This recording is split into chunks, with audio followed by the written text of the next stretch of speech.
Howdy fellers, and welcome back to the Hillbilly Kitchen. Today we've got something really special for all you chocolate lovers out there. The ultimate frosted, creamy chocolate chip brownie.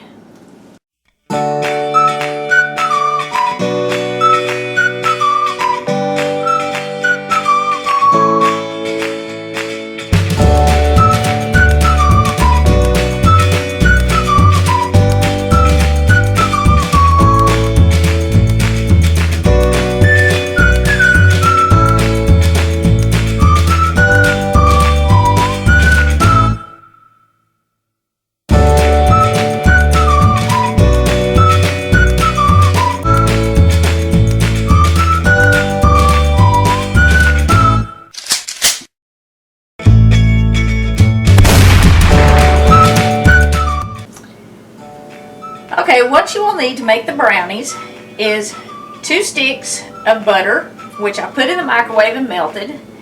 You can melt it in a pot if you want to, but the microwave is much faster.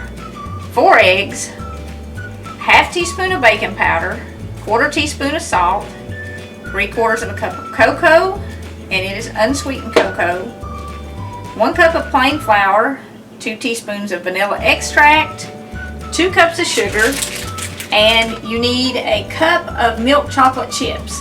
And we use milk chocolate because they will stay soft in the brownies, and we're making a creamy brownie, so we don't want the semi-sweet would be crunchier, and you don't really want that. After we melt our butter, we're gonna just stir in with a spoon 2 cups of sugar,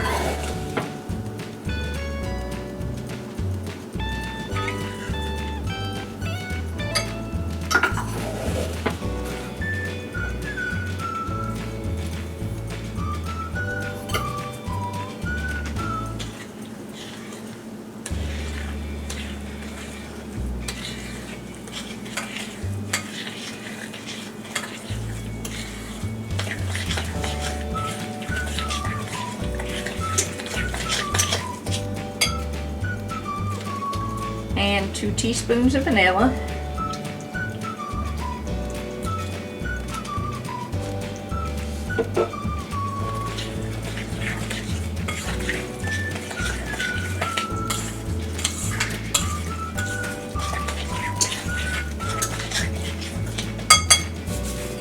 then we're going to add our eggs one at a time.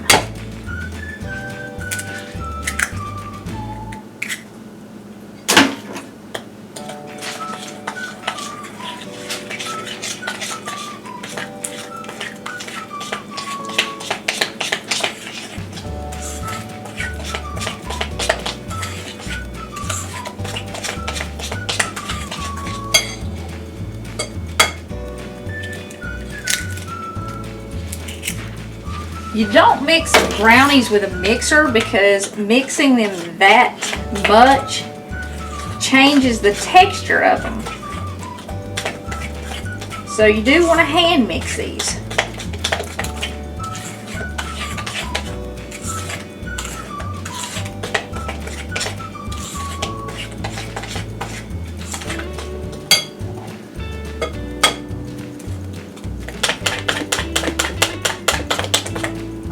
Okay, that's good with our eggs. Next we're going to stir in our cocoa.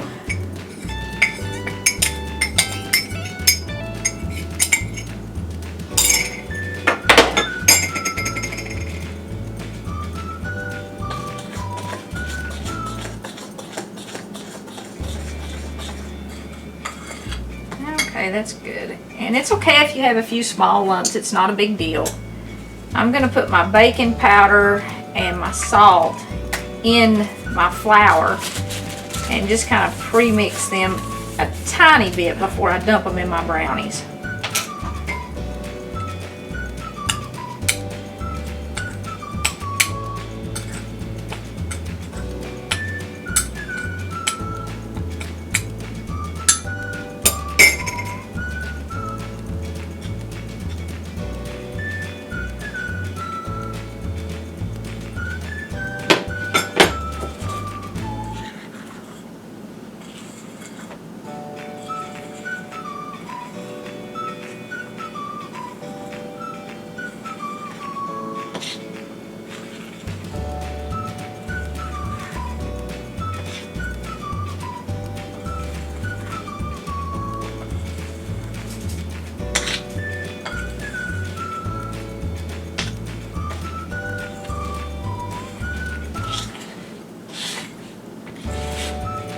as you mix this, what you're doing is just kind of folding it.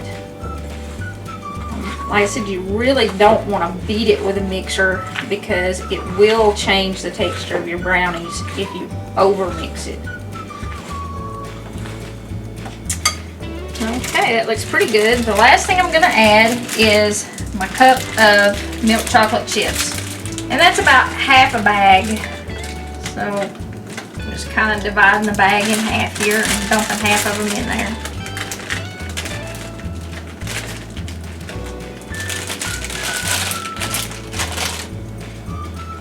Stir those in a little bit.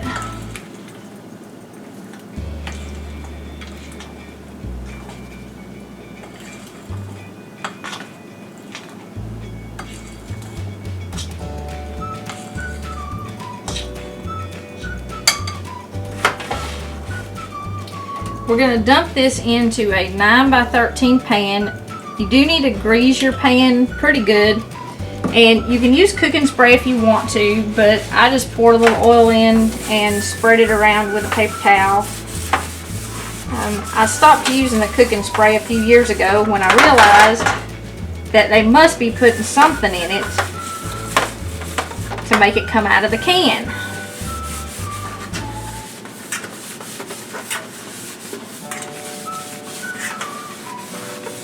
Make sure you get the sides when you grease your pan.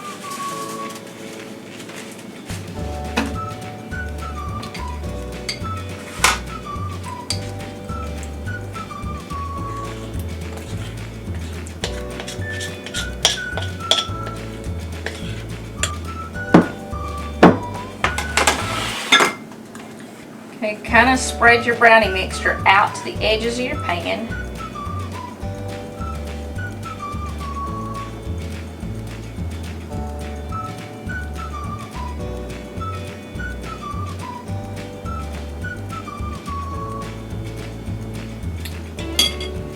We're going to stick these in our preheated 350 degree oven for 30 to 35 minutes. And what you're going to look for to tell that they're done is the brownies are going to start to pull away from the edge of the pan a little bit. So we'll be back in a few minutes when these are done. Okay, our brownies have been baking for 35 minutes and you can see they're barely pulling off the edge of the pan here. And another way you can test to make sure they're done is if you touch the top, it's a little bit bouncy and it doesn't collapse. If it collapses or if it's sticky at all when you touch it, then it's not done in the middle. But you can see this bounces. You don't want to poke your finger through it, you're just lightly touching it. We're going to put these on a wire rack to completely cool.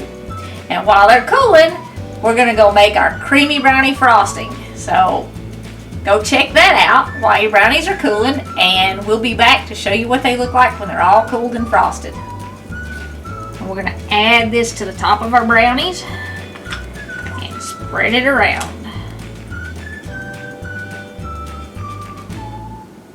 This frosting is made with butter, so you do want to make sure the brownies are cooled. If they're not, the brownies will melt the frosting and then they'll make your brownies soggy. Now, baking from scratch is definitely not the cheapest way to go. I would say this pan of brownies probably costs close to $6. But the taste you get compared to a box or something you would get in a deli, bakery, in your grocery store is completely different. These are going to taste like nothing you have ever had before if all you've ever had is stuff from a grocery store bakery or out of a box. And they're not really that hard to make. So let's cut these up and try some.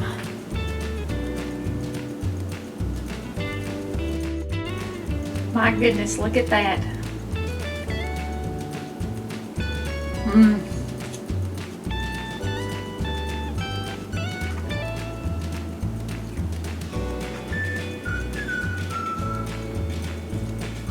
Folks, it don't get no better than that. There's none of that artificial taste that you get when there's with boxes that have artificial flavors and stuff in them. And the texture is absolutely wonderful. You've really got to try these. Thanks for joining us on the Hillbilly Kitchen.